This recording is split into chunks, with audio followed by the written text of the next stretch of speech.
How about a brush up on your omelet skills?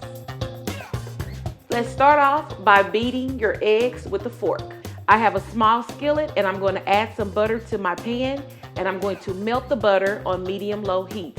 You want to keep the temperature low so that when you add the eggs, they do not burn. Then I'm going to take a rubber spatula and I'm going to gently lift the edges of the egg while I tilt my pan so that the uncooked eggs can flow and evenly cook. When you notice that the egg is set, go ahead and flip your omelet.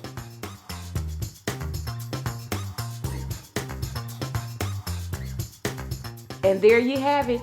Slide your omelet onto a plate and you're ready to dig in.